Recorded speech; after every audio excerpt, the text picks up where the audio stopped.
Science perfection চ্যানেলে সকলকে স্বাগত। আজকে আমরা আলোচনা করব নিউটনের দ্বিতীয় গতিসূত্র থেকে প্রথম গতিসূত্র, Newton's first law of motion from second law of motion. নিউটনের দ্বিতীয় গতিসূত্র থেকে প্রথম গতিসূত্র। নিউটনের দ্বিতীয় গতিসূত্রের গাণিতিক রূপ F is equal to m into a, যেখানে এফ হলো প্রযুক্ত বল, এম হলো বস্তুর ভর এবং এ হলো বল প্রয়োগের ফলে বস্তুতে উৎপন্ন ত্বরণ। এখন এই সমীকরণে যদি প্রযুক্ত বল শূন্য হয় তাহলে এফ সমান শূন্য হবে। এফ যদি শূন্য হয় তাহলে এই সমীকরণটি দাঁড়াবে 0 is equal to m into a, অতএব এ সমান 0, যেহেতু m is not equal to 0, m বস্তুর ভর, এটা 0-র সঙ্গে সমান নয়।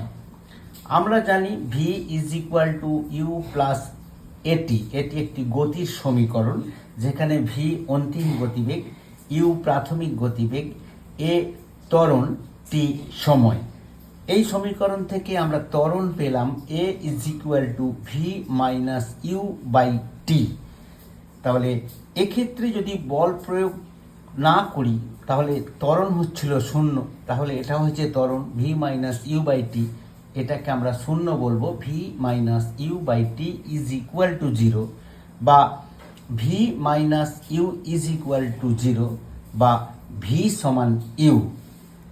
আবার যদি ইউ সমান 0 হয়, এই সমীকরণে যদি ইউ সমান 0 হয় তাহলে ভি সমান 0 হবে।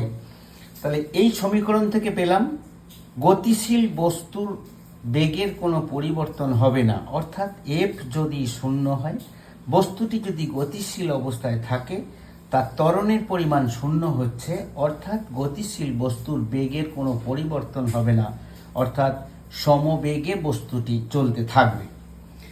এখানে ইউ সমান 0 হলে ভি সমান 0, অর্থাৎ প্রাথমিক বেগ যদি 0 হয়, অন্তিম বেগ 0 হবে, তাহলে বস্তুটির প্রাথমিক বেগ শূন্য হলে অন্তিম বেগও শূন্য হবে, অর্থাৎ বস্তুটি স্থির অবস্থাতেই থাকবে।